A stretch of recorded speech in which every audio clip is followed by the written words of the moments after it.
सरकार क्यों है लाचार?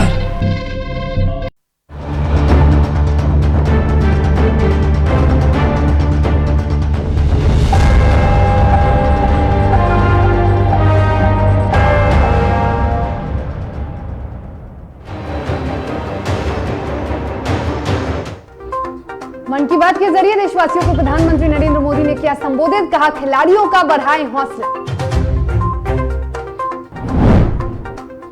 जम्मू कश्मीर के कुलगाम में सुरक्षा बलों की बड़ी सफलता, ढेर किया एक और आतंकी, सर्च ऑपरेशन जारी। महाराष्ट्र में कहर बनकर आई बारिश, प्रदेश में 112 लोगों की गई जान, सीएम उद्धव का रायगढ़ दौरा।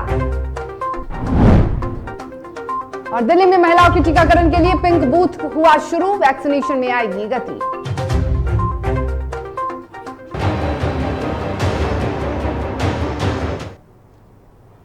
नमस्कार, आप देख रहे हैं DTV भारत और आपके साथ मैं शर्मिला चौहान। खबरों की शुरुआत करेंगे और सबसे पहले बात करेंगे प्रधानमंत्री नरेंद्र मोदी के मन की बात की। आज अपने मासिक कार्यक्रम मन की बात के जरिए राष्ट्र को संबोधित करते हुए प्रधानमंत्री नरेंद्र मोदी ने ओलंपिक खेलों में गए भारतीय खिलाड़ियों को शुभकामनाएं दी। प्रधानमंत्री ने कहा कि खिलाड़ी चुनौतियों को पार करके वहां पहुंचे हैं और इस दौरान उन्होंने कहा कि 15 अगस्त को ज्यादा से ज्यादा लोग राष्ट्रगान गाएं और अमृत महोत्सव में हिस्सा लें। उन्होंने कहा कि स्वतंत्रता सेनानियों को याद करें और कारगिल के वीरों को नमन करें। जानने और देश को बताने का अवसर मिला था। ये खिलाड़ी जीवन की अनेक चुनौतियों को पार करते हुए यहाँ पहुंचे हैं। आज उनके पास आपके प्यार और सपोर्ट की ताकत है। इसलिए आइए मिलकर अपने सभी खिलाड़ियों को अपनी शुभकामनाएं, उनका हौसला बढ़ाएं। और जम्मू कश्मीर के कुलगाम में रविवार तड़के आतंकियों और सुरक्षा बलों के बीच मुठभेड़ शुरू हुई। इस दौरान एक आतंकी की गोली लगने से मौत भी हो गई। इलाके में सुरक्षा बलों का सर्च ऑपरेशन अब भी जारी है। आशंका है इलाके में और आतंकी भी छिपे हो सकते हैं। सुरक्षा बलों ने पूरे इलाके को चारों तरफ से घेर रखा है। आतंकियों का बचना नामुमकिन है। मारे गए आतंकी की अभी भी पहचान नहीं हो पाई है। बता दें कि जिस जगह पर आतंकी छिपे हुए थे वहां सुरक्षा बलों के पहुंचते ही वे ताबड़तोड़ गोलियां चलाने लगे और फिर एक जवाबी कार्रवाई हुई जिसमें आतंकी की मौत हो गई।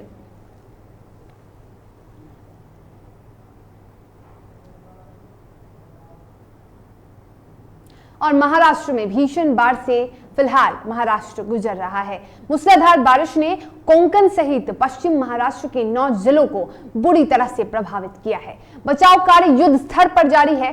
पिछले 2 दिनों से 112 लोगों की मौत हो चुकी है जबकि 99 लोग अब भी लापता हैं। बता दें कि 3221 बेजुबान जानवर मर चुके हैं और बचाव दल ने 1,35,513 लोगों को सुरक्षित स्थानों पर भेजा है। बाढ़ की विभीषिका देखने और इसमें जान गंवाने वालों के परिजनों को सांत्वना देने के लिए मुख्यमंत्री उद्धव ठाकरे ने शनिवार को प्रभावित क्षेत्रों का दौरा किया। रायगढ़ जिले के भूस्खलन स्थल का दौरा करते हुए उन्होंने पीड़ितों को आश्वासन दिया कि वे सिर्फ अपना ध्यान रखें, बाकी सरकार देख लेगी। राज्य के बाढ़ ग्रसित जिलों में ठाकरे ने यह घोषणा की है कि सरकार प्रति परिवार को 10 किलो गेहूं, 10 किलो चावल और 5 लीटर केरोसिन मुफ्त में देगी।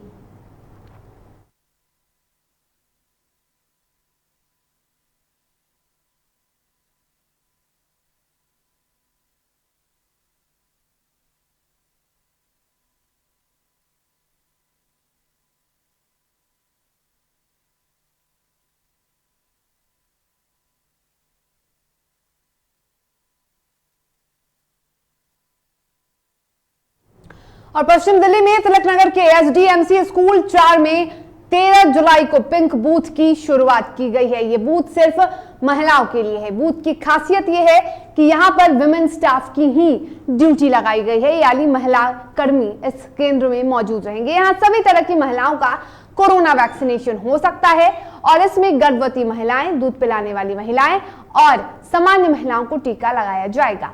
बूथ में एक स्पेशल जगह यानी एक खास जगह भी बनाई गई है जहां महिलाएं अपने बच्चों को दूध पिला सकती हैं और इस बूथ में सामान्य महिलाएं तो आ ही रही हैं, लेकिन गर्भवती महिलाओं की संख्या भी काफी कम है। फिलहाल आपको बता दें कि हालांकि दूध पिलाने वाले महिलाओं की संख्या बढ़ रही है। पश्चिम जिले के एक अधिकारी के अनुसार गर्भवती महिलाओं में अभी कुछ झिझक नजर आ रही है और वो गर्भस्थ शिशु पर वैक्सीन के असर को लेकर चिंतित है।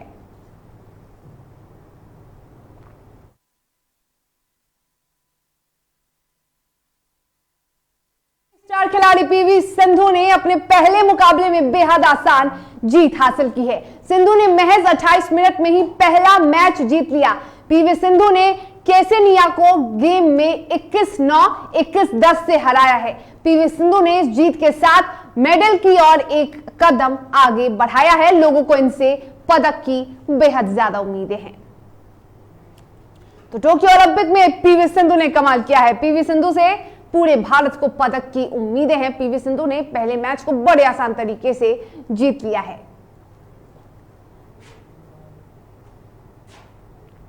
और अब नजर डालेंगे बिहार की खबरों पर। बिहार विधानमंडल का मॉनसून सत्र 26 जुलाई से शुरू हो रहा है और इसको लेकर तैयारियां लगभग पूरी हो चुकी है।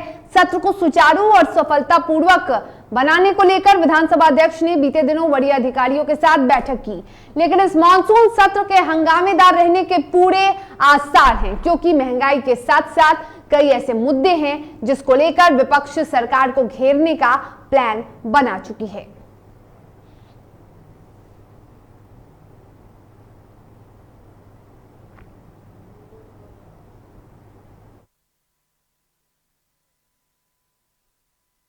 सत्र की शुरुआत होने वाली है 26 जुलाई को। मॉनसून सत्र, बिहार विधानसभा का मॉनसून सत्र शुरू होने वाला है और ऐसे में विधानसभा अध्यक्ष ने कई बैठकें की हैं। एक तरफ विधायक दल की बैठक हुई है तो दूसरी ओर उन्होंने आला अधिकारियों के साथ भी बैठक की है और इसको लेकर जो विधानसभा की कार्रवाई है वो सुचारू रूप से संचालित किया जाए, इसको लेकर विधानसभा अध्यक्ष ने कई दिशा निर्देश भी जारी किए हैं।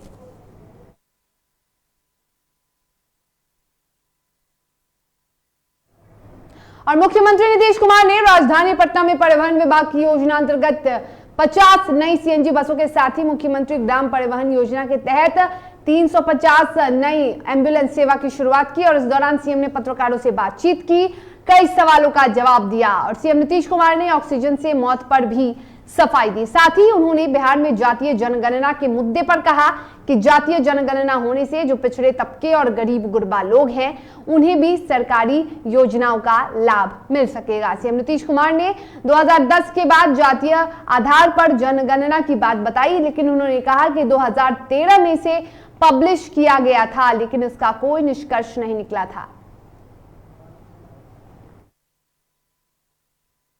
पटना टाउन में अब जिस तरह से प्रदूषण को कम से कम करने के लिए, पर्यावरण के संरक्षण के लिए जो उपाय किया जा रहा है, तो आप देख ही रहे हैं, तो ये भी किया गया। इसलिए सवाल है कि केंद्र सरकार ने एक बार जरूर होना चाहिए कास्ट बेस्ड सेंसस, ताकि मालूम हो जाए और जो गरीब गुरबा तबके के लोग हैं, SC ST के अलावे बाकी जो लोग हैं उनको भी इसका लाभ मिलेगा और पता चल जाएगा कि सही मायने में इनकी संख्या कितनी है।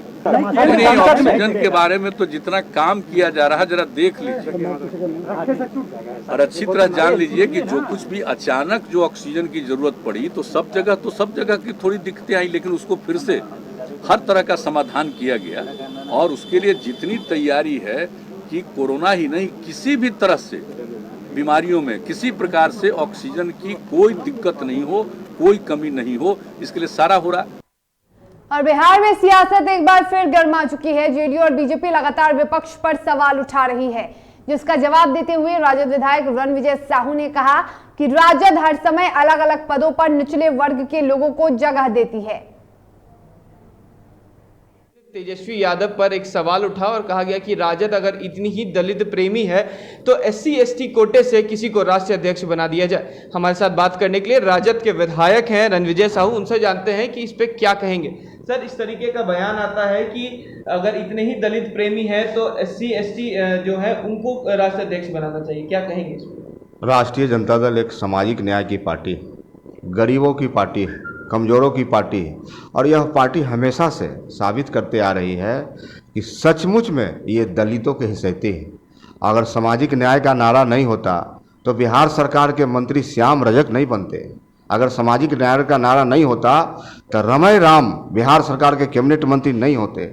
अगर सामाजिक न्याय का नारा नहीं होता तो शिवचंद्र राम बिहार सरकार के मंत्री नहीं होते। ऐसे दर्जनों ऐसे व्यक्ति हैं जिसको माननीय लालू प्रसाद यादव जी ने और तेजस्वी प्रसाद यादव जी ने बिहार को मंत्री बनाया और कई को प्रदेश अध्यक्ष बनाया। आप जानते हैं इससे पहले भी राष्ट्रीय जनता दल के हमारे अध्यक्ष रहे हैं और उदय नारायण चौधरी जी हो, जनता दल चक्र छाप के अध्यक्ष हुआ करते थे।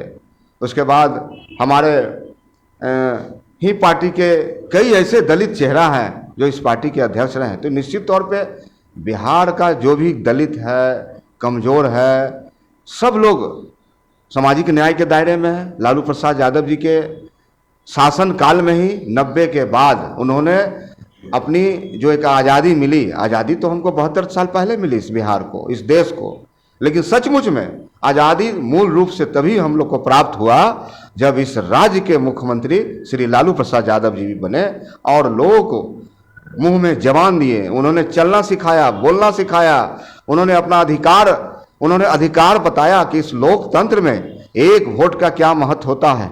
एक टाटा बिरला हो, एक गरीब झोपड़ी का व्यक्ति हो, दोनों का अधिकार एक होता है। सवाल और है रणवीर जी कि बीते दिन जो जदयू के प्रवक्ता भी रह चुके हैं और अभी एमएलसी भी हैं, संजय सिंह, उन्होंने कहा है कि तेजस्वी यादव को पता नहीं है कि शिक्षा का क्या महत्व होता है, क्योंकि जब राजद की सरकार थी तो शिक्षा व्यवस्था पर कम पैसे खर्च होते थे। ये देखिए, संजय सिंह जी जो जदयू का माननीय प्रवक्ता है, एमएलसी है, शायद अच्छे ढंग से वो अध्ययन नहीं किए हैं। उनको पता होना चाहिए कि लालू प्रसाद जो हमारा सामाजिक न्याय का जो शासन था, उस व्यवस्था में ही जो टीचर की बहाली हुई, उसके बाद आज तक कोई बहाली नहीं हुई। वही शिक्षक के भरोसे आज बिहार चल रहा है। आप देखिए इस शासन काल में जो सिपाही की बहाली होती है, उसके लिए साहब आप लिखित परीक्षा लेते हैं, आप शारीरिक योग्यता आप देखते हैं, लेकिन जिन टीचर की बहाली होती है, आप टीचर की जो बहाली आपने किया, नंबर लाओ नौकरी पाओ, क्या व्यवस्था कर दिया आपने इस बिहार का भविष्य को आपने चौपट में डालने का काम किया। और वक्त है एक छोटे से ब्रेक का। ब्रेक के बाद खबरों के साथ जल्द हाजिर होंगे।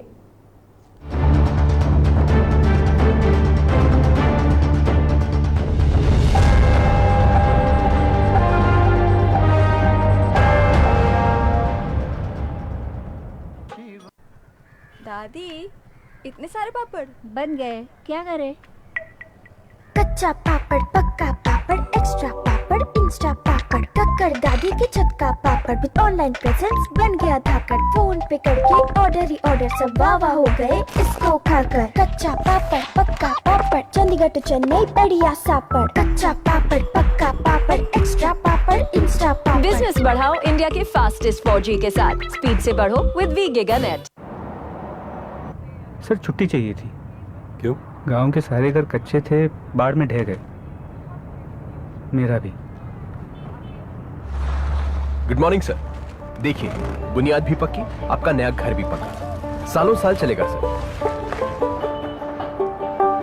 ठीक है, ले लो छुट्टी।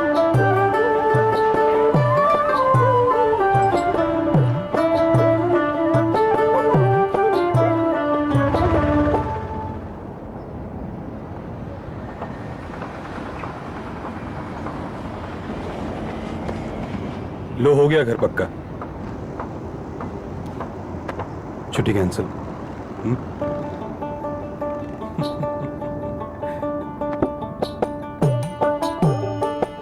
सच्ची खुशी वही होती है जिसकी बुनियाद दूसरों की खुशी में हो। कोणार्क, खुशियों की बुनियाद।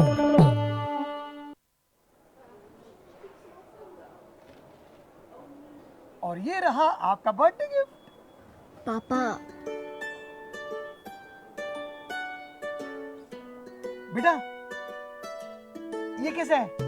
ये दुनिया क्यों न समझे, मेरी दुनिया बदल गई।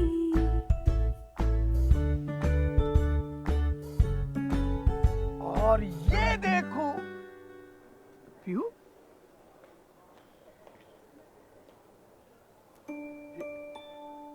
पीहू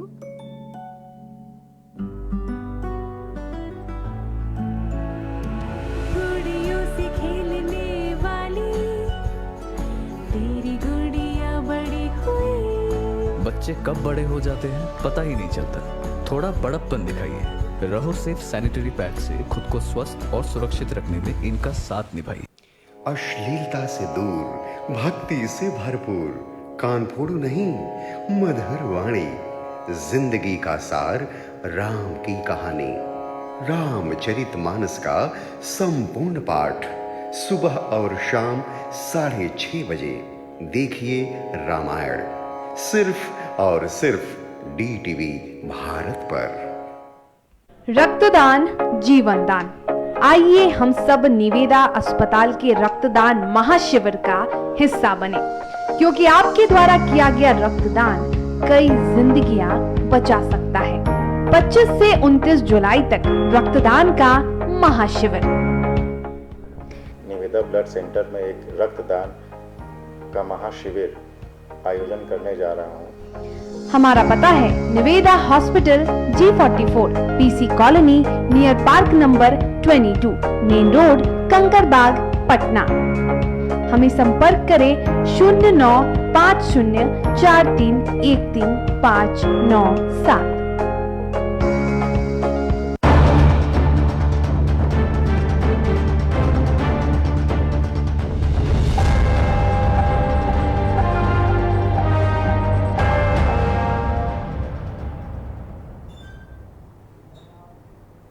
और ब्रेक के बाद एक बार फिर से आप सभी का स्वागत है। खबरों में आगे बढ़ेंगे, बात करेंगे मुजफ्फरपुर की, जहां प्रेम प्रसंग मामले में हत्या के बाद तनाव का माहौल कायम है।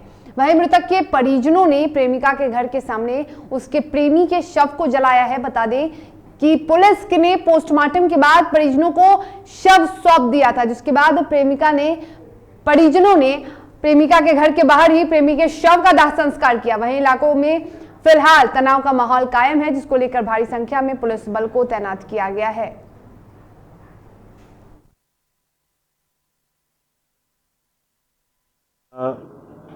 के प्रकाश में आया है, एक डेड बॉडी बरामद हुआ है। अभी तक का अनुसंधान से यह बात सामने आ रही है कि प्रेम प्रसंग में यह हत्या हुई है।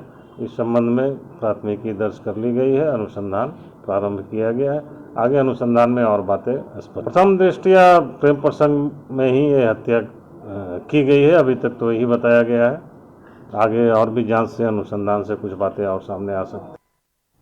बघा के वाल्मीकि नगर टाइगर रिजर्व में शिकार के लिए गए 5 शिकारियों को गिरफ्तार किया गया। गिरफ्तार शिकारियों के पास से जाल और धारदार हथियार बरामद किया गया। बताया जा रहा है कि सभी वन क्षेत्र में शिकार करने के लिए गए थे। वहीं गुप्त सूचना के आधार पर वन विभाग ने छापेमारी कर 5 आरोपियों को गिरफ्तार किया है। क्या कर रहा था ये लोग? शिकार करने जा रहे थे। अच्छा, कितना लोग गिरफ्तार हुए लोग? 5 लोग। इनके साथ कोई सामान भी बरामद हुआ है? सामान है, टांगी है, वो जाल है।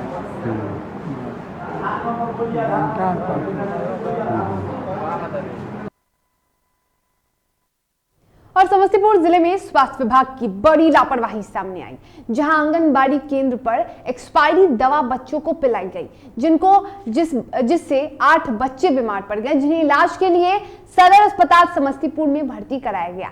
वहीं इस मामले पर सिविल सर्जन सत्येंद्र कुमार गुप्ता ने बताया कि अब बच्चे खतरे से बाहर हैं। उन्होंने कहा कि इस मामले में जांच कमेटी का गठन किया गया है, जो भी दोषी पाए जाएंगे उन पर कार्रवाई होगी।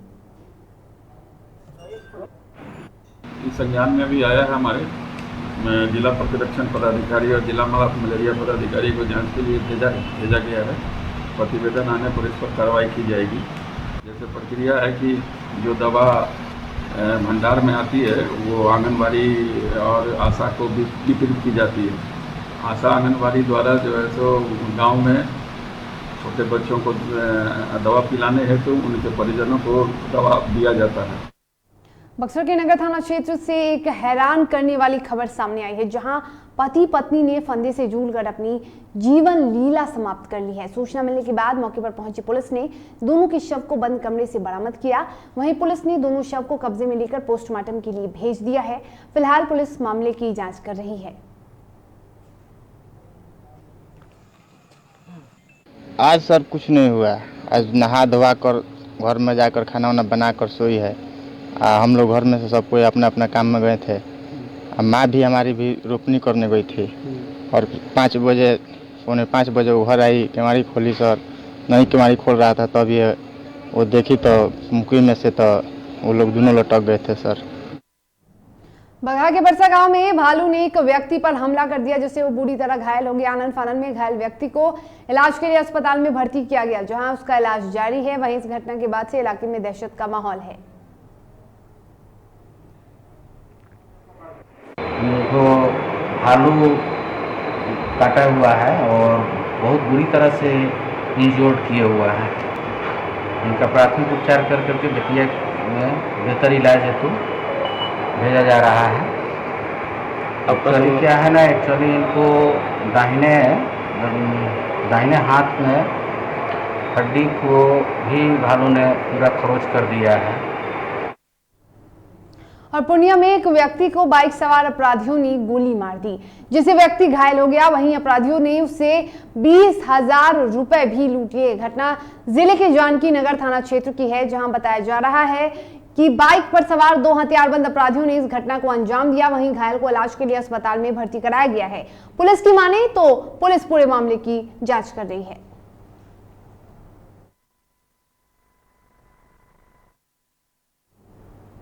और बक्सर के डुमराव अनुमंडल में टीका लगाने को लेकर लोगों में भारी जागरूकता देखी जा रही है, लेकिन इसकी वजह से कहीं ना कहीं टीका केंद्रों पर भीड़ भी लग रही है। लोग पहुंचकर टीका लगवा रहे हैं और इससे कहीं ना कहीं कोरोना गाइडलाइन का पालन और सोशल डिस्टेंसिंग की धज्जियां उड़ रही हैं, जिससे संक्रमण का खतरा बढ़ सकता है।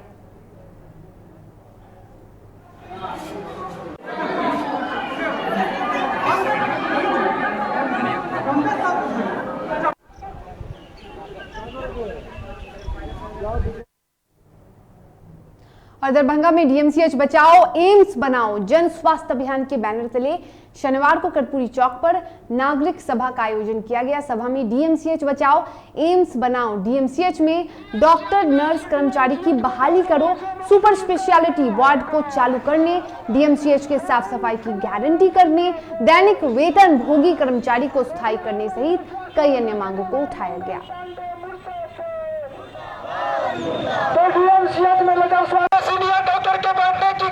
स्वास्थ्य बिहार हमारा अधिकार आंदोलन के तहत पूरे बिहार में बिहार की जो स्वास्थ्य की बेहाल स्थिति है उसके खिलाफ 1 दिवसीय प्रतिवाद है और उसी के तहत दरभंगा के कर्पूरी चौक पर हम लोग नागरिक सभा कर रहे हैं। इस सभा का जो मुख्य मांग है, आप देखिए कि दरभंगा के भीतर एम्स को बनाने को लेकर बहुत चर्चा आमतौर पर रहती है, लेकिन डीएमसीएच की जो हालत है वो लगातार खत्म होती है। और गुमला में एक और जहां केंद्र सरकार और राज्य सरकार स्वच्छ भारत अभियान के तहत शहर हो या गांव सरकार स्वच्छ भारत बनाने की दावे करती है, वहीं दूसरी ओर शहर में गंदगी का अंबार सरकार और प्रशासन के दावों की पोल खोलता नजर आ रहा है। जरा ये रिपोर्ट देखिए। जो अभियान शुरू हुआ स्वच्छता का आंदोलन अब एक महत्वपूर्ण पड़ाव पर आ पहुंचा है। गांव हो, गली हो, नुक्कड़ हो, शहर हो, कोई भी इस अभियान से अछूता नहीं। ये तस्वीरें स्वच्छ भारत की हैं साहब, जो चीख चीख कर कह रही हैं कि जरा मुझे देख लीजिए। ये तस्वीरें सरकारी वादों और दावों की पोल खोल रही हैं। ये तस्वीरें लोगों को भी उनकी करतूत दिखा रही हैं, लेकिन साहब सुनने वाला कोई है ही नहीं। खैर आप ही सुनिए और देखिए, लेकिन इस रास्ते से अगर आप गुजरते हैं तो नाक मुंह मत बनाइए, क्योंकि ये आप ही की देन है। जनाब ये तस्वीरें झारखंड के गुमला शहर की हैं।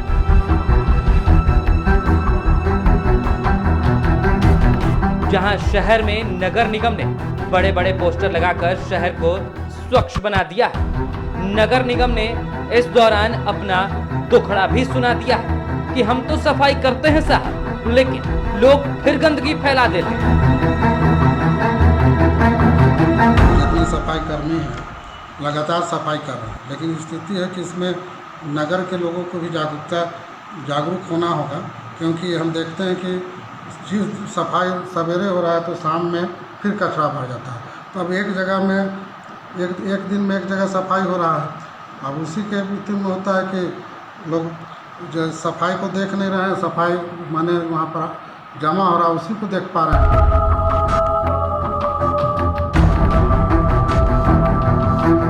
तो सुना आपने नगर परिषद के अध्यक्ष का दुखड़ा। ये साहब ऐसे ही स्वच्छ भारत अभियान को चलाते हैं, लेकिन दूसरी तरफ भाजपा जिला अध्यक्ष ने गुमला नगर परिषद में भ्रष्टाचार का बड़ा आरोप भी लगा दिया है।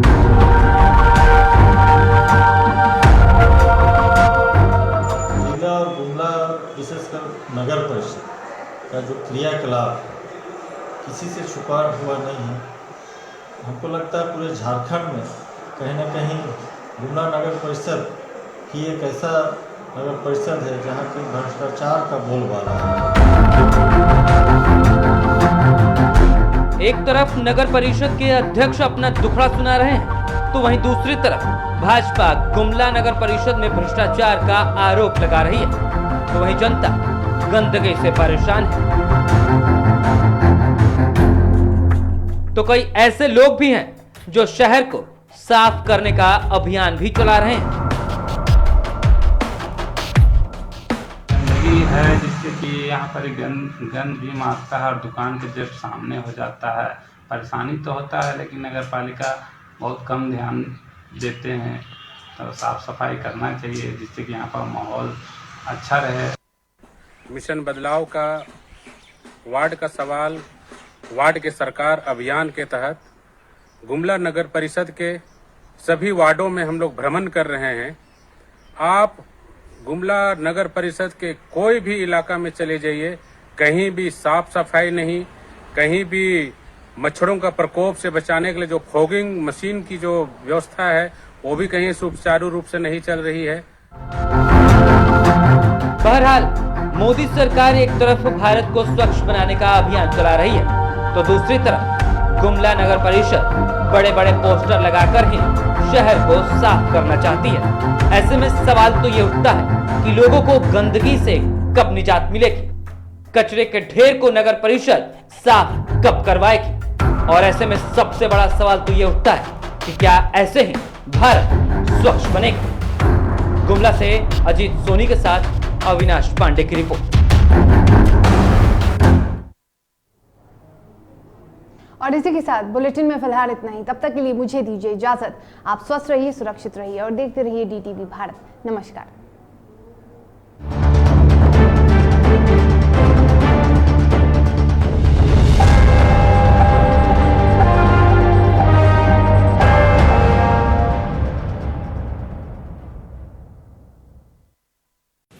अश्लीलता से दूर, भक्ति से भरपूर, कान फोड़ू नहीं, मधुर वाणी, जिंदगी का सार, राम की कहानी, रामचरितमानस का संपूर्ण पाठ सुबह और शाम 6:30 बजे देखिए रामायण, सिर्फ